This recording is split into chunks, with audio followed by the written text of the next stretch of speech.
Ya, kita bersyukur kepada Tuhan kalau pada hari ini kita boleh datang beribadah kepada Tuhan. Tuhan baik yang senantiasa memberikan kita waktu, kesempatan untuk mencari Tuhan. Sebab itu kita bersyukur kalau kita boleh digerakkan oleh Tuhan datang di Ka'bahnya. Kita bersyukur buat anugerah Tuhan, kekuatan, kesehatan. Sebab saudara, ya bukan semua orang yang bisa datang kepada Tuhan, karena yang melihat situasi yang terjadi, ada yang sakit, ada yang lemah, ada yang punya masalah pergumulan, tidak datang kepada Tuhan. Lebih lagi saudara, kalau di rumah-rumah sakit kita melihat orang-orang yang terbaring sakit, ada yang sakit biasa-biasa, sedang ada yang sedang mengalami koma atau sedang infus. Nah saudara, dalam situasi yang sedang dialami oleh manusia, maka kita bersyukur kita boleh diperkenankan oleh Tuhan. Sebab itu satukan hati kita. Ya, mari kita sama-sama saudara sekalian fokus kepada Tuhan, agar supaya firman Tuhan tidak berlalu begitu saja, tetapi mendapat bagian dalam setiap hati kita. Ya, kita akan membaca firman Tuhan di dalam 1 Petrus, ya, suratan Petrus, 1 Petrus pasal yang kedua, ayat 3 dan ayat yang keempat. Terjemahan lama dikatakan, jikalau kamu sudah rasa bahwa Tuhan itu murah, maka ialah kamu hampiri, yaitu batu yang hidup, sungguh pun dibuang oleh manusia, tetapi pada pemandangan Allah terpilih lagi indah. Terjemahan baru, boleh minta baca. Jika kamu benar-benar telah mengecap kebaikan Tuhan, dan datanglah kepadanya, batu yang hidup itu, yang memang dibuang oleh manusia, tetapi yang dipilih dan dihormat di hadirat Allah. Iya, terima kasih. Silakan duduk. Saudara, ini adalah merupakan suratan daripada Rasul Petrus. Rasul Petrus adalah ketua rasul-rasul pada gereja hujan awal. Petrus, saudara, dia dipilih oleh Tuhan, ya bukan sebagai pegawai, bukan sebagai ya kepala dalam satu daerah, tetapi dia seorang penjala ikan atau nelayan. Ya.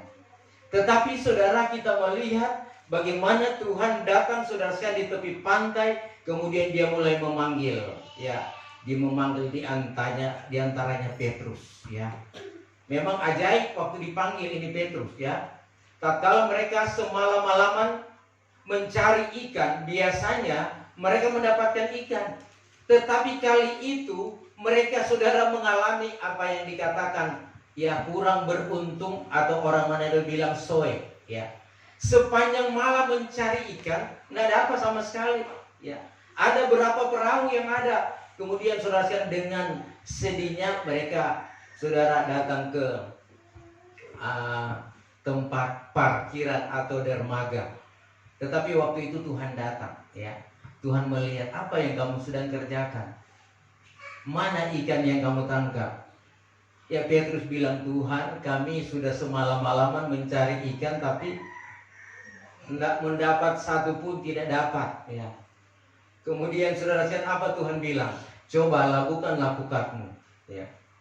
Murid-murid saudara berkata, aduh, sepanjang malam mereka mencari tetapi tidak mendapat, tapi sekarang, ya, Yesus menyuruh lakukanlah pukatmu itu.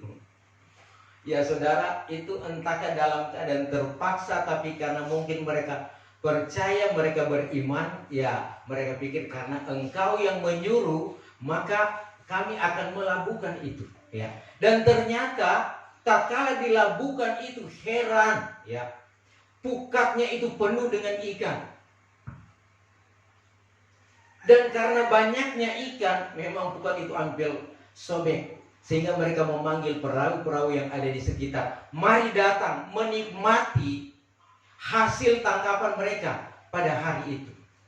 Inilah kuasa Tuhan yang dinyatakan kepada Rasul-rasul diantaranya Rasul Petrus, saudara. Ya. Tatkala mereka mendapatkan berkat, mereka bersuka cita, senang, saudara. Ya. Mendapatkan keuntungan yang besar.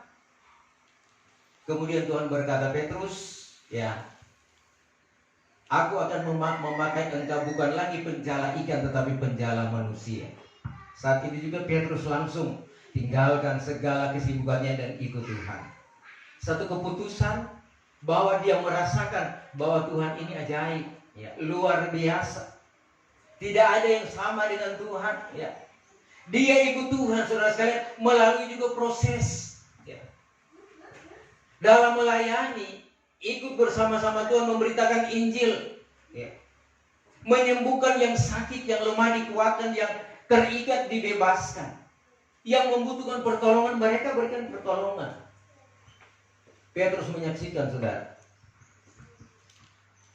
Tetapi ingat juga, saudara, bahwa Petrus ini dia masih manusia biasa. Proses imannya juga sama dengan proses iman kita. Kadang-kala sudah percaya kepada Tuhan, masih ragu-ragu lagi dengan Tuhan.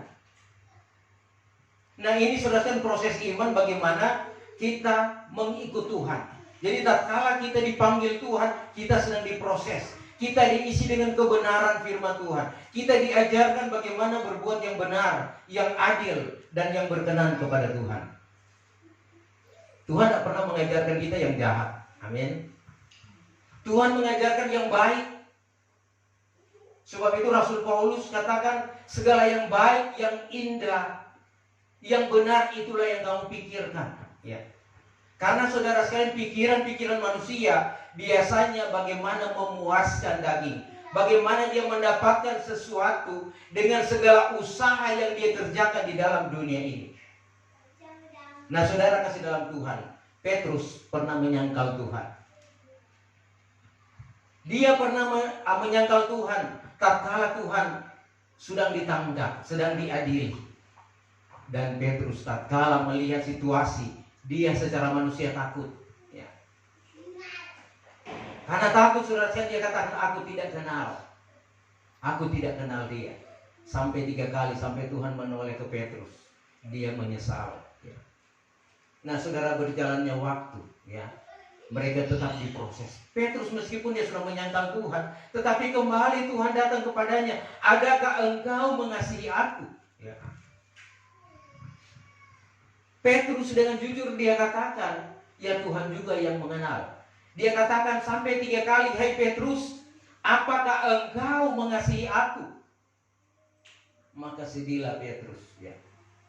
Kemudian Tuhan katakan, gembalakanlah domba-dombaku. Saudara, Tuhan mempercayakan tugas ini kepada saya dan saudara. Pekerjaan untuk menggembalakan, mengajarkan yang benar dan yang baik, apa menurut kehendak Tuhan, menurut kebenaran firman Tuhan. Ya. Dan saudara, kekuatan, ya, kemampuan daripada Rasul Petrus, ya, dialami tatkala Roh Kudus itu memenuhi kehidupannya. Rasul-rasul dan orang-orang yang berkumpul di Yerusalem tatkala pada hari Pentakosta, Roh Kudus dicurahkan rata kepada semua orang yang berhimpun, yang beribadah. Kemudian turun Roh Kudus seperti lidah api. Kemudian hinggap di atas tiap-tiap orang. Itu disuratkan dalam Kisah Rasul pasal yang kedua. Turun kepada setiap orang, dan apa yang terjadi setelah Roh Kudus turun? Mereka mulai berkata-kata dengan berbagai-bagai bahasa sebagaimana yang diilhamkan oleh Roh Kudus. Jadi Roh Kudus kita tidak bisa lihat, tetapi tatkala dia bekerja, dia bergerak, kita bisa lihat.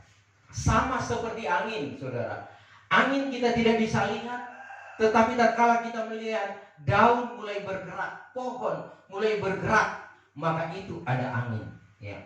Jadi tandanya orang memiliki Roh Kudus, yaitu dengan berbahasa roh. Memang dalam 1 Korintus 14, bahasa roh itu adalah bahasa yang diilhamkan oleh roh kepada orang yang sudah punya Roh Kudus. Dan bahasa roh itu dikatakan bahwa Kita berbicara bukan kepada manusia, tetapi kita berbicara kepada Tuhan. Ya. Manusia bisa berbicara kepada Tuhan tatkala dia sudah memiliki Roh Kudus.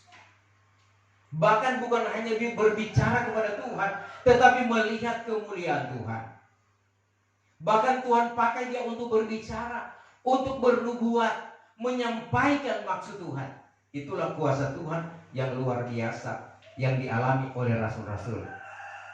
Tatkala rasul Roh Kudus turun, maka saudara sekalian dalam Kisah 2 itu Petrus berkhotbah dengan berani. Dia tidak takut mati, dia tidak takut untuk ditangkap, masuk penjara pun saudara, dia tidak pernah takut. Apa sebab? Roh itu yang memberikan kekuatan, Roh yang memberikan kemampuan, sehingga dia katakan saudara sekalian, dia mulai menyaksikan tentang kisah bagaimana orang akan diselamatkan, bagaimana orang mengalami penderitaan sampai Tuhan datang untuk menebus dosa. Kemudian orang-orang yang mendengar khotbah Petrus mengatakan, apakah yang harus kami perbuat? Mari baca Kisah pasal 2 ayat 37 dan ayat 38. Ayat 37. Ketika mereka mendengar hal itu, hati mereka sangat terharu. Lalu mereka bertanya kepada Petrus dan rasul-rasul yang lain, apakah yang harus kami perbuat, saudara-saudara? Jawab Petrus kepada mereka, bertobatlah dan hendaklah kamu masing-masing memberi dirimu dibaptis dalam nama Yesus Kristus untuk pengampunan dosamu, maka kamu akan menerima karunia Roh Kudus. Iya, saudara, iya. Tatkala orang mulai bertanya, ya, tatkala mereka mendengar Petrus berkhotbah berapi-api, mereka katakan, Petrus, apakah yang harus kami perbuat supaya kami selamat?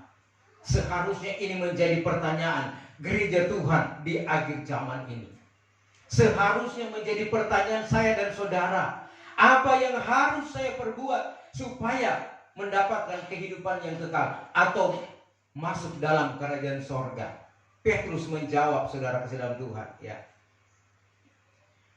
Jawab Petrus kepada mereka itu, bertobatlah dan hendaklah kamu masing-masing memberi dirimu dibaptis dalam nama Yesus Kristus untuk pengampunan dosamu, maka kamu akan menerima karunia Roh Kudus.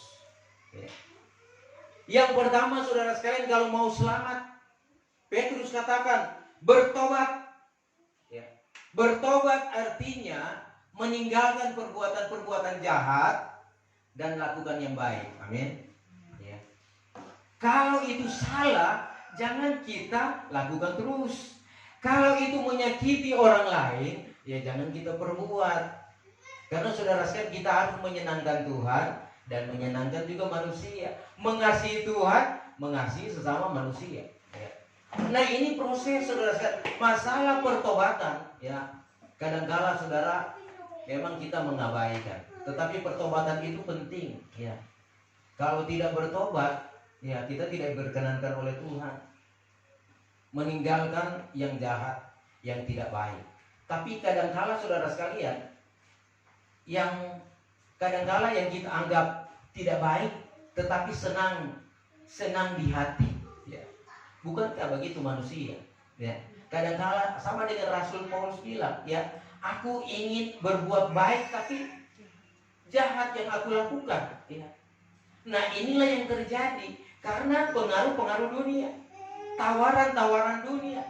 Nah ini saudara sekalian merupakan hal yang menguji iman kita untuk masuk pada pertobatan. Kadang-kala orang cari Tuhan, datang kepada Tuhan tapi tidak bertobat, karena dia masih pegang-pegang dia punya opo-opo, dia masih pegang dia punya kekayaan, dia punya kepemilikan lebih daripada mencari Tuhan. Dia tidak mau tinggalkan segala yang baik yang menurut pikiran hatinya, dia tidak mau tinggal. Kadangkala karena saudara sekalian mungkin baru diberkati, ya, diberkati dengan mungkin ya barang baru, hadiah baru, ya mungkin kendaraan baru, ada mungkin rumah baru, sehingga nggak usah dulu ibadah. Ini saudara menghalangi kita. Karena apa? kita lebih menjaga dulu, ya. Sebab itu banyak orang yang berdali-dali datang kepada Tuhan. Ya, aku baru membeli sapi, baru membeli roda, ya, baru kawin, ya. Sehingga ya datang kepada pertobatan memang sulit, saudara. Tetapi hanya orang yang beriman, hanya orang yang mampu untuk mendobrak segala keinginan tabiat duniawi supaya lebih cinta Tuhan. Nah, saudara, untuk datang pada pertobatan harus banyak baca Alkitab, harus banyak mengalami persekutuan dengan Tuhan, sehingga lebih kita mengenal Tuhan. Iman kita kan datang dari pemberitaan, ya. Kata Rasul Paulus, iman itu datang daripada berita, dan berita itu atas firman Tuhan. Jadi kalau berita atau firman Tuhan selalu kita dengar, masuk dalam hati, maka saudara, kita akan kembali pada pertobatan. Yang pertama bertobat, ya, harus bertobat. Kemudian Petrus bilang, habis bertobat, hendaklah masing-masing memberi dirimu dibaptis dalam nama Tuhan Yesus Kristus, ya. Harus mengalami apa yang dikatakan baptisan, ya. Memang kita semua ini kan sudah dibaptis. Ada yang baru 1 kali, ada yang 1 kali, ada yang 2 kali, ya. Apa sebab, saudara sekalian? Karena memang yang ada dalam dunia ini banyak baptisan, banyak contoh, banyak cara baptisan. Setiap gereja mengajarkan doktrin masing-masing, ya. Ada yang dibaptis masih anak-anak, ya. Ada yang dibaptis sudah dewasa pakai air, ya. Ada yang dibaptis nyanda pakai air, pakai bendera, ya. Tapi dalam nama Tuhan Yesus Kristus. Sehingga orang mengatakan itu baptisan, itu kok simbol, ya. Saudara, kalau cuma simbol, kenapa Tuhan susah-susah dia datang kepada Yohanes Pembaptis di Kali Yordan supaya dibaptis? Apakah Tuhan main-main saja untuk melakukan baptisan air ini? Dia memberikan contoh dan memberikan teladan bagi kita bagaimana orang melakukan kebenaran firman Tuhan, yaitu baptisan air, ya. Masuk dan keluar dari dalam air. Efesus pasal yang keempat, ayat yang kelima, minta tolong dibaca. Ayat yang kelima, 1 Tuhan, 1 iman, 1 baptisan. Iya. Paulus katakan hanya 1 Tuhan kita, Tuhan Yesus Kristus. 1 iman kita, iman kepadanya. Dan 1 cara pembaptisan, baptisan cara Alkitab, bukan cara gereja. Baptisan cara Alkitab. Silakan, bagi siapa yang mau mengikuti baptisan cara gereja, disilakan, ya. Tuhan tidak larang. Tetapi Tuhan mengajarkan baptisan yang benar adalah baptisan cara Alkitab. Bagaimana Tuhan memberikan contoh, memberikan teladan bagi kita supaya kita ikut teladan Tuhan. Baptisan Tuhan berkenan kepada Bapa di sorga. Baptisan gereja, ya, kalau sesuai Alkitab tentu berkenan kepada Tuhan. Tapi kalau tidak berkenan kepada Tuhan, ya salah, saudara. Di Alkitab pun ada 2 kali, ada pernah orang 2 kali baptis, ya. Yang pertama kita lihat, saudara sekalian, dalam Kisah Rasul pasal yang ke-19, ya. Bagaimana murid-murid Yohanes itu dibaptis 2 kali, ya. Mungkin ya lebih baik kita baca Kisah 19 ayat 1 mulai. Ketika Apolos masih di Korintus, Paulus sudah menjelajah daerah-daerah pedalaman dan tiba di Efesus. Di situ didapatinya beberapa orang murid. Katanya kepada mereka, "Sudahkah kamu menerima Roh Kudus ketika kamu menjadi percaya?" Akan tetapi mereka menjawab dia, "Belum. Bahkan kami belum pernah mendengar bahwa ada Roh Kudus." Lalu kata Paulus kepada mereka, "Kalau begitu, dengan baptisan manakah kamu telah dibaptis?" Jawab mereka, "Dengan baptisan Yohanes." Kata Paulus, "Baptisan pembaptisan Yohanes adalah pembaptisan orang yang telah bertobat, dan ia berkata kepada orang banyak bahwa mereka harus percaya kepada Dia yang datang kemudian daripadanya, yaitu Yesus. Ketika mereka mendengar hal itu, mereka memberi diri mereka dibaptis dalam nama Tuhan Yesus. Dan ketika Paulus menumpangkan tangan di atas mereka, turunlah Roh Kudus ke atas mereka, dan mulailah mereka berkata-kata dalam bahasa roh dan bernubuat. Jumlah mereka adalah kira-kira 12 orang. Iya, saudara, ini adalah baptisan ulangan. Baptisan Yohanes. Yohanes, saudara, waktu Yohanes waktu dia membaptis, waktu itu Tuhan Yesus masih ada. Dia masih sama-sama dengan Tuhan Yesus, bahkan Tuhan Yesus dibaptis. Perhatikan baik-baik, saudara. Kenapa? Ya, beda baptisan Yohanes dengan baptisan Rasul Paulus, ya.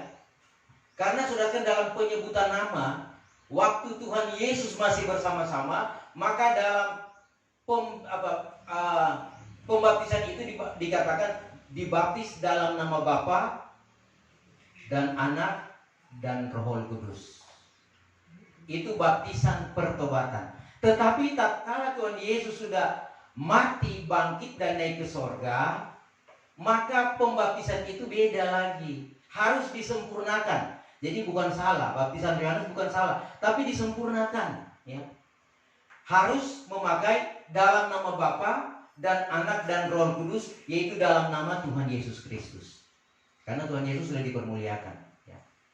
Sebab itu Paulus katakan kepada murid-murid Yohanes, sudahkah kamu menerima Roh Kudus tatkala kamu percaya? Mereka katakan belum kami bahkan belum mendengar apa itu Roh Kudus, ya. Kemudian Paulus mengajarkan dan mereka dibaptis ulang, ya. Dalam nama Bapa dan Anak dan Roh Kudus, dalam nama Tuhan Yesus Kristus. Kemudian Paulus menumpangkan tangan, maka mereka penuh dengan Roh Kudus. Mereka mulai berkarunia, mereka mulai bernubuat. Ini saudara sekalian contoh baptisan. Tetapi saudara, baptisan itu, ya, mungkin ya saudara mungkin sudah dibaptis sudah lama. Kadang-kadang sudah lupa apa baptisan saya itu benar, sempurna atau belum.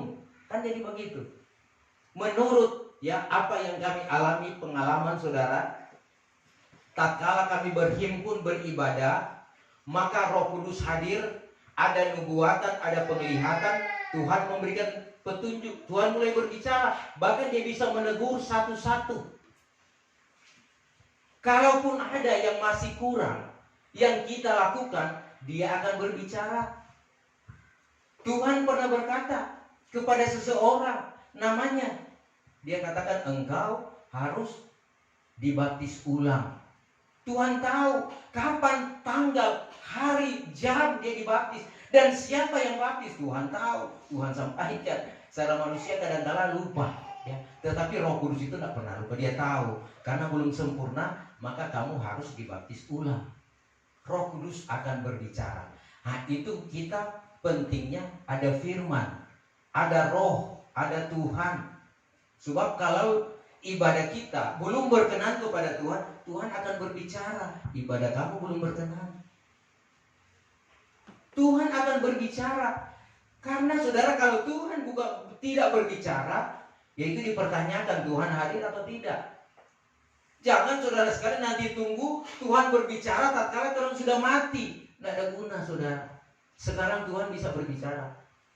Kalau sudah mati saudara sekalian, orang mati apalagi di luar Tuhan, so di neraka, mau baca cerita apa lagi dengan Tuhan? Orang dari neraka sudah bisa Tuhan kasih pindah di sorga. Begitu juga yang di sorga tidak bisa mau kasih pindah di neraka, meskipun ada ajaran begitu. Sehingga gereja jadi banyak. Apa sebab? Oh luar biasa tuh gereja itu. Orang bisa kasih pindah. Orang yang dari neraka bisa pindah di sorga. Sorga kasih bisa. Wah luar biasa ajaran-ajaran yang muncul di zaman ini. Sebab itu kita berhati-hati dengan pengajaran-pengajaran akhir zaman. Ya. Harus kira baik-baik, perhatikan baik-baik. Ajaran yang kita terima itu ajaran dari Tuhan. Banyak pengajaran-pengajaran sesat yang mau menyesatkan kita. Sebab itu saudara, Tuhan akan mengingatkan, kalau salah dia ingatkan. Karena Tuhan itu baik. Sebab itu dikatakan dalam kitab Ibrani, barang siapa yang aku kasih, aku tegur dia. Kalau Tuhan sayang, Tuhan tegur. Tapi kalau Tuhan tidak sayang, ya dikatakan dalam firman Tuhan, Tuhan juga tahu menuntun orang menuju Tuhan tahu memimpin orang menuju kepada keselamatan, dan Tuhan tahu juga menuntun orang sampai dibinasakan masuk di neraka. Ada kan itu ayat? Ya, baca.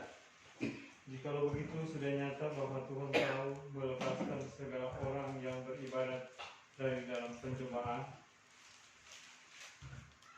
dan tahu mengawali orang-orang yang tiada benar sehingga sampai kepada hari hukuman, supaya disiksakannya mereka itu. Iya, Tuhan adil, ya.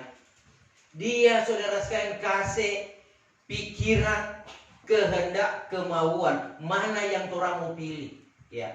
Mau berbuat baik, mau berbuat benar, dia mau berbuat jahat, itu pilihan masing-masing, ya. Tetapi pada akhirnya apa yang orang perbuat, ya Tuhan ikhlaskan, ya. Kalau maumu berbuat jahat, Tuhan ikut dia, ya. Kitab Al-Khatib dikatakan, hai pemuda-pemudi, ya. Di masa mudamu, ya, mari kita baca lebih baik Al-Khatib atau Pengkhotbah pasal yang ke-12. Gak apa-apa, biar tak lama kita cari itu ayat.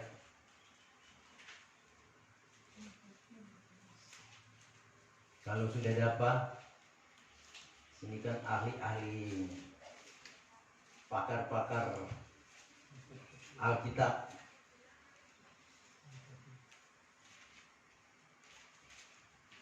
Al-Khatib pasal yang ke-12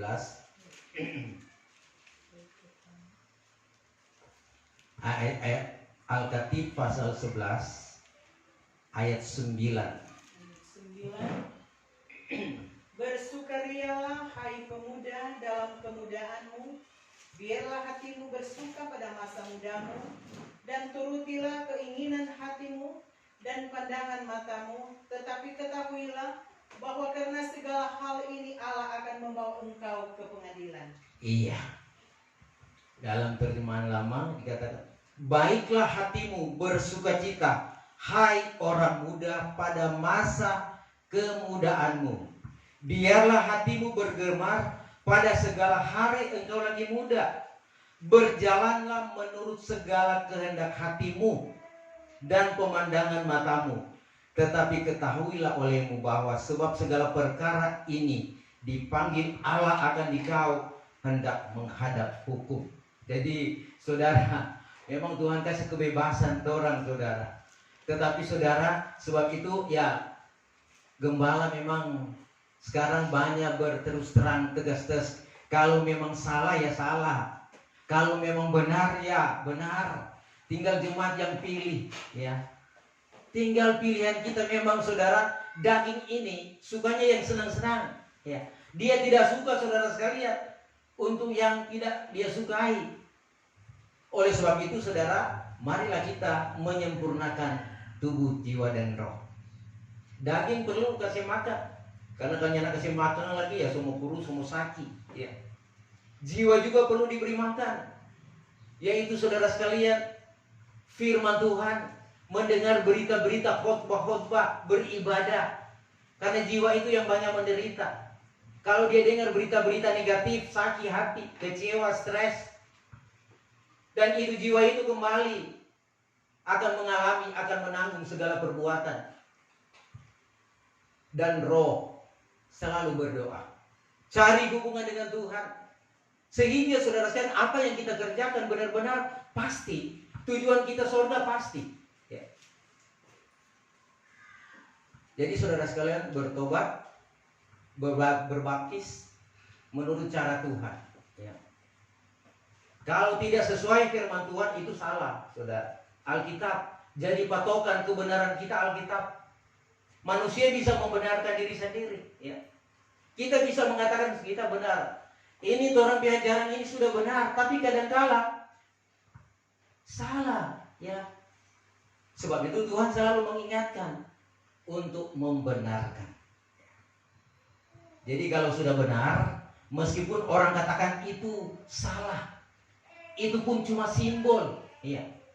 Ya sudah usah dengar sana, tapi dengar apa kata Tuhan. Karena kita diselamatkan bukan apa kata orang, tetapi apa kata Tuhan.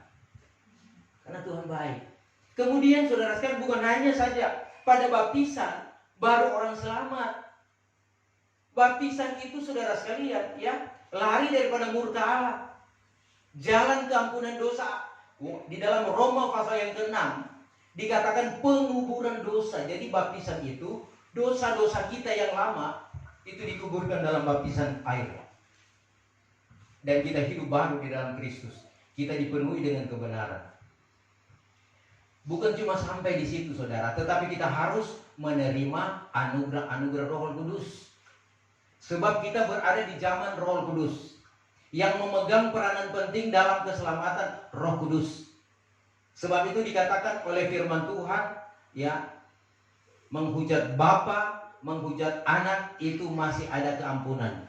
Tetapi menghujat Roh Kudus tidak ada keampunan, baik di dunia maupun di akhirat. Tidak ada keampunan. Sebab itu jangan menghujat Roh Kudus. Ya.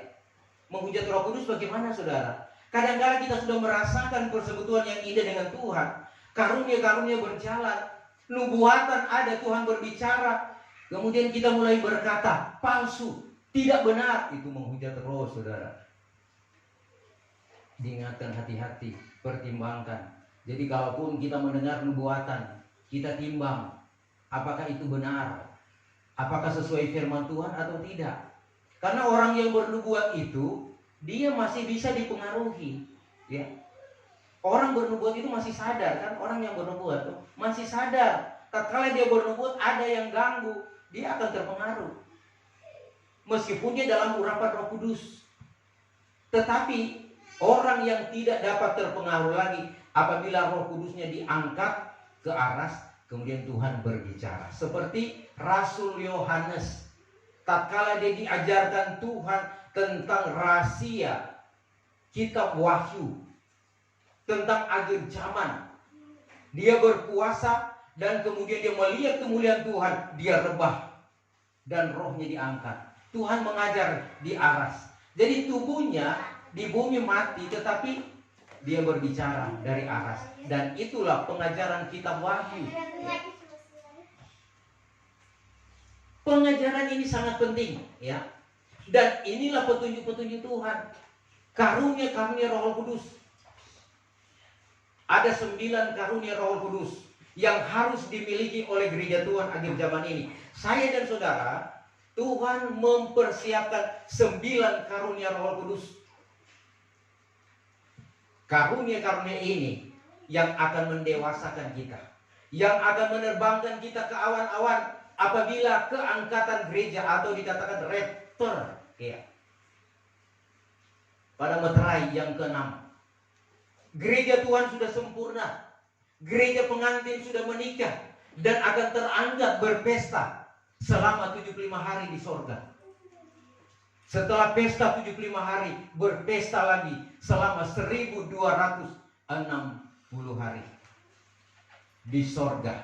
Dan selama pesta itu di bumi ada kekacauan, kehancuran fatal, yaitu antikris yang berkuasa. Sebab itu jangan kita berpikir kita akan tak tinggal di zaman antikris. Siksa saudara kasih dalam Tuhan, ya. Mengalami penganiayaan besar-besaran. Sebab itu sebelum keangkatan gereja Tuhan, saya dan saudara sudah sempurna. Amin. Ini tujuan kita datang beribadah kepada Tuhan, cari hadirat Tuhan. Sebab itu apabila kita sudah rasa Tuhan baik, kita harus hampiri. Cari terus dia saudara. Jangan sampai ada yang menghambat kita mencari Tuhan. Cari karunia-karunia Roh Kudus. Dan sudah sentil tadi ada 9 karunia roh. Yang pertama karunia perkataan hikmat, karunia perkataan marifat, dan karunia membedakan segala roh. Seorang gembala sidang hamba Tuhan pendeta harus memiliki 3 karunia ini. Hikmat itu artinya dia bisa menyelidiki firman Tuhan sesuai petunjuk Tuhan.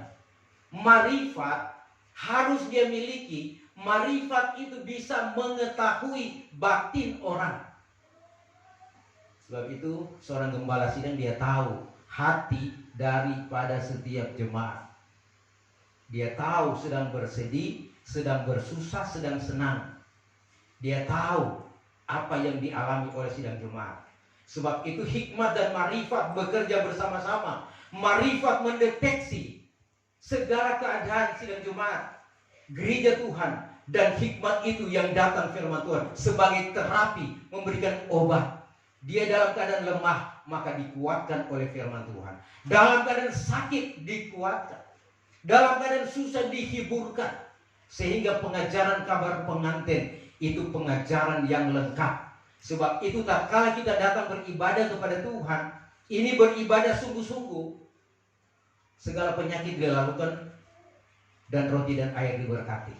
Segala masalah diselesaikan apabila kita beribadah kepada Tuhan. Karena karunia Roh Kudus yang bekerja. Kemudian juga ada karunia membedakan segala roh. Seorang gembala sidang, seorang pendeta, dia harus tahu roh apa yang sedang bekerja di jemaat. Karena ada 3 roh yang bekerja tatkala kita beribadah. Ada roh setan, roh manusia, dan roh Tuhan. Semua harus dikendalikan dengan roh Tuhan, Roh Kudus. Roh manusia ada, tetapi dia harus patuh kepada Roh Kudus. Roh setan akan mempengaruhi. Sebab itu kalau roh setan bekerja, kadang-kala orang, saudara sekalian, dalam ibadah dia kata-kata asing. Sampai pulang pun, sampai di rumah, dia masih kata-kata asing. Itu roh setan. Nah, seorang hamba Tuhan harus bisa menyelesaikan sebelum dia pulang ke rumah. Karena saudara sekalian, itu yang dikatakan keterusan. Banyak gembala-gembala, hamba-hamba Tuhan yang tidak mempraktekkan karunia-karunia ini. Apa sebab? Mereka takut keterusan. Mereka tidak memiliki karunia membedakan segala roh. Sebab itu saudara, gereja pengantin, kabar pengantin diajarkan oleh Tuhan memiliki karunia membedakan segala roh. Sebab itu berbahagia kita yang ada di sini. Nggak salah saudara-saudara Tuhan. Kemudian itu 3 karunia yang pertama. Kemudian karunia yang kedua, karunia iman, karunia kesembuhan, dan karunia mujizat. Ya, bisa dimiliki oleh pendeta hamba Tuhan, oleh jemaat. Kesembuhan, dia bisa mendoakan orang dan orang sembuh. Mujizat, ya. Iman, iman saudara sekalian, dia bisa memindahkan gunung. Artinya masalah-masalah dia bisa doakan cuma dengan iman, selesai. Sebab itu di dalam Matius pasal 17, tatkala murid-murid mendoakan orang sakit tidak sembuh, tetapi Tuhan katakan karena mereka tidak percaya. Tetapi tatkala Tuhan mengusir setan, maka setan itu lari dan orang sakit sembuh. Tuhan katakan hal ini bisa terjadi hanya dengan berdoa dan berpuasa. Sebab itu kita diajarkan harus berdoa berpuasa. Kalau kita berdoa dan berpuasa, maka saudara sekalian tidak ada perkara yang mustahil. Kadang-kala kita melihat jalan sudah tertutup, tetapi dengan iman lewat puasa, doa dan puasa terbuka, saudara. Siapa yang buka? Tuhan.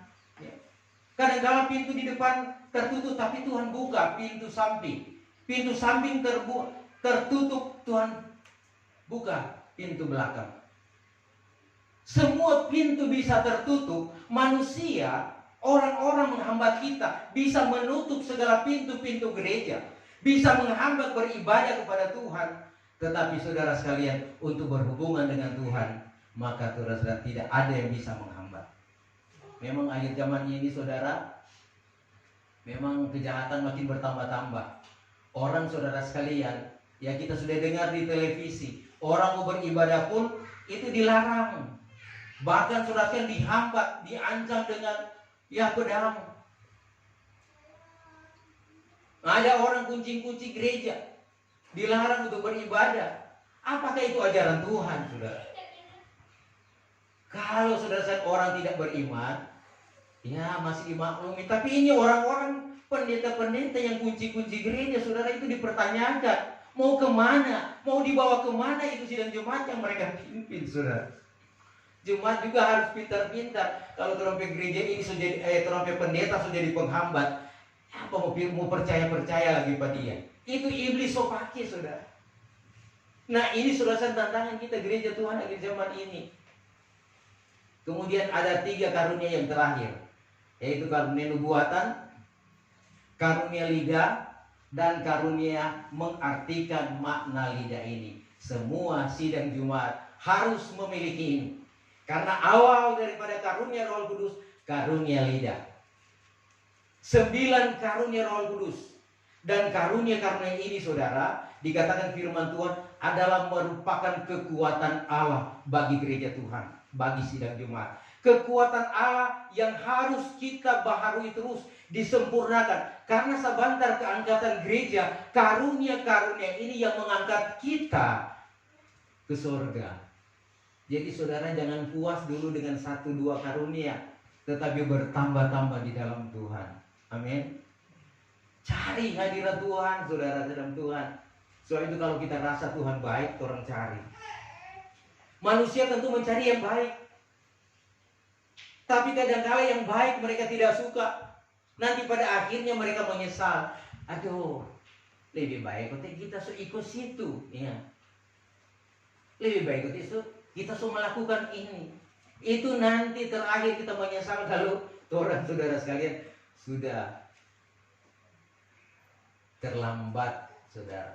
Soal itu sebelum terlambat, selagi pintu kemurahan Allah masih terbuka, firman Tuhan datang bagi saya dan saudara. Tuhan itu baik, sudah mengajar kita. Sebab itu ikutlah firman Tuhan. Kita harus setiap hari hidup dalam pertobatan.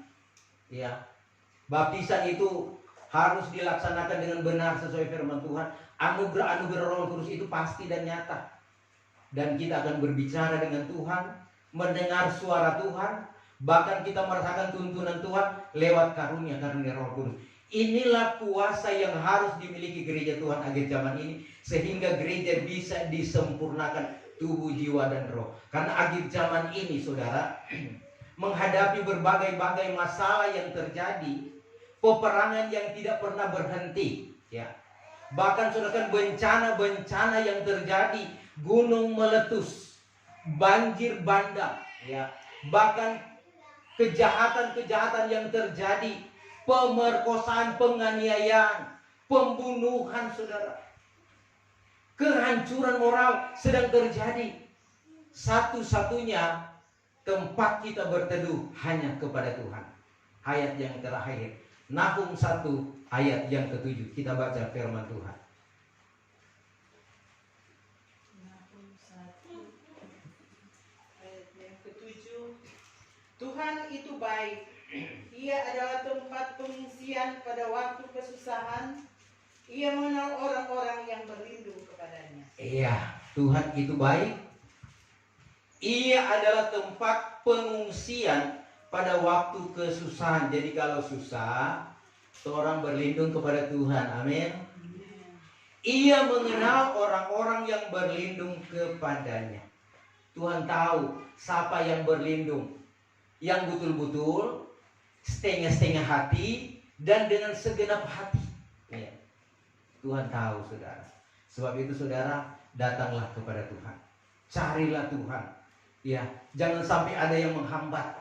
Jangan sampai istri menghambat suami datang kepada Tuhan, atau sebaliknya, suami menghambat istri datang kepada Tuhan. Jangan sampai orang tua menghambat anak-anak datang kepada Tuhan, atau sebaliknya, jangan sampai ya anak-anak menghambat orang tua untuk datang kepada Tuhan. Semua saudara harus berjalan bersama-sama mencari keselamatan. Karena saudara, keselamatan itu ya sudah kita lihat. Dan saudara sekalian sudah ada di depan mata. Tinggal tergantung kita mau berbuat atau tidak. Berbahagialah dia yang setia sampai pada langkah yang terakhir. Ini kebenaran firman Tuhan. Mari kita mempersiapkan diri. Kita akan menyembah Tuhan dalam roh dan kebenaran.